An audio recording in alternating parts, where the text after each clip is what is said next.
think I'm going to cut this show short a little bit today. If you weren't listening earlier, man, I have had a hell of a morning trying to compartmentalize the pain that I'm feeling. I have a friend that got shot and was murdered this weekend downtown. I'm not exactly even sure what to say now that I didn't say earlier this morning. And I don't want to over-define, like he wasn't a best friend of mine. It wasn't somebody that I was talking to every week or even every month. My friend Michael was a guy that I might see every 6 months or every year. We have a lot of friends in common, but we have been working together for 20 years. He's a club owner in Atlanta. And when we started this Bert Show, the little baby Bert Show, he was really instrumental in getting us into his club. And I had a lot of amazing times in his clubs. I've lost a lot of brain cells in his clubs also. But it's I just, when you're watching the news and you see things like this happen to people, you just never assume that anybody within, I think you said it best, sphere. He's in my sphere. This would happen to anybody in your sphere, that they would be killed by a gun. Murdered when they get off of work. From what we understand, he was checking receipts at the end of the night, and he kicked some dude out of the club earlier that was drunk, and Michael never had patience for that, man. I was telling these guys off the air.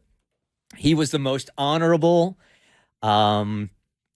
dignified dude that I had ever met in my life, and always made sure everybody was comfortable around him, not only professionally, but personally also. You just knew when Michael was around, you knew two things. That smile was going to melt your heart. He just had that thing, man. As soon as you saw him, it could be a year since you saw him. When he saw you, he gave you this smile like, we have our lives in common, and I am so happy to see you. That's what the dude was all about. And he was a protector of everybody in his club.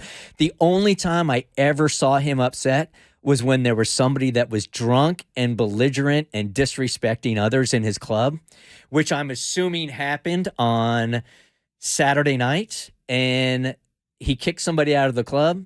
And then when he was done with receipts, he was walking out to his car, what have you. This guy approached him with a gun, shot him one time, and killed him.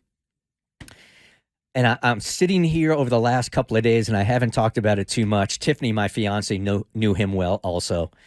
We all kind of ran in the same circles. So I'm kind of throwing up right now, emotionally vomiting to you guys. I just haven't talked about it a lot. I just feel frail. I feel anxious. I feel mad. Yeah, you said you felt like your heart was beating out of your chest. It feels like, it's just a deep sadness in my chest, man.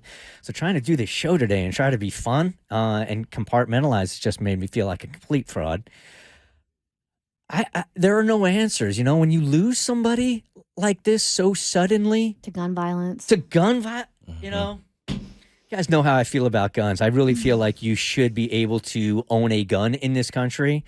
There should be better laws on the books to be able to protect yourself. But something like this, man, it just makes me look at everything so differently. I just can't imagine. And again, I don't want to misrepresent myself and say like we were best friends and everything.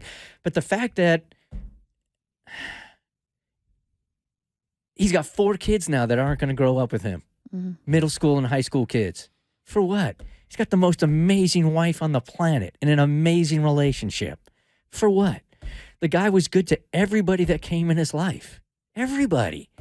And you're just sitting back and wondering, how could this happen to somebody like him? It's so jolting. It just makes you question everything. I get it. I was reading some stories this weekend. I was watching them on the news, and it's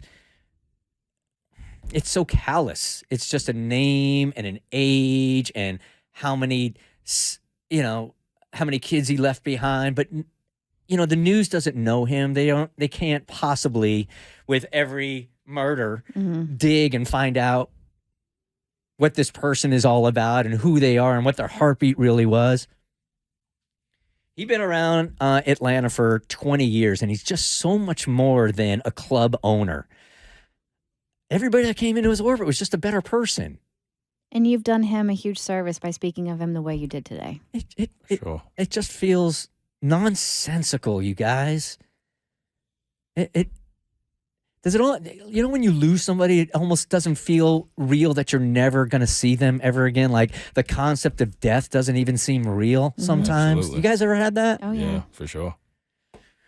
I don't really know where to go with this. I'm just so deeply running so many emotions between pissed and hurt and helpless.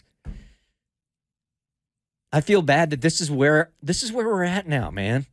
This is what has happened to the city also. Any city across America, you could probably say the same thing. Mm-hmm. They just don't know anymore. You know, it's not just a city thing. It's a country thing now also, where Tiffany grew up, a place called Gainesville, Georgia, in the middle of nowhere. People don't mess like this because you don't know who has a gun and a shotgun, so you don't do stuff like this. Man, someone got shot in a Walmart like a week ago. It's just everywhere. And there's no end in sight. This kind of pain is happening to people all around the country every single day. Every single minute. Every single minute, Life you is guys. precious. I don't know. I'm sorry. I'm just sitting here So sorry. wondering, like, just so confused. You ever lost anybody this way? Yeah, my best friend. You have? I lost my best friend when I was 18. We were both 18. And somebody put something in his drink, and it ended up killing him. And so that was like probably the most jarring experience I'd ever had, because it was so sudden. It was my first experience with the death of someone I loved, like to that capacity. I mean, we talked on the phone every single day. And it took me a very long time to like come to terms with the fact that we were never going to speak again. I mean, even to this day, it's moments when I just feel like I could just still call him. And we were so young, like he just didn't even get to live his life. So I've lived with very similar feelings to what you're speaking about ever since that day. It just, if somebody is sick, you almost emotionally prepare yourself for the end. But you just never assume somebody with this kind of goodness in their heart that it's going to be ended by some arrogant a-hole that couldn't handle his liquor and has to come back to the club and take somebody's life and leave this ripple effect behind him of loneliness.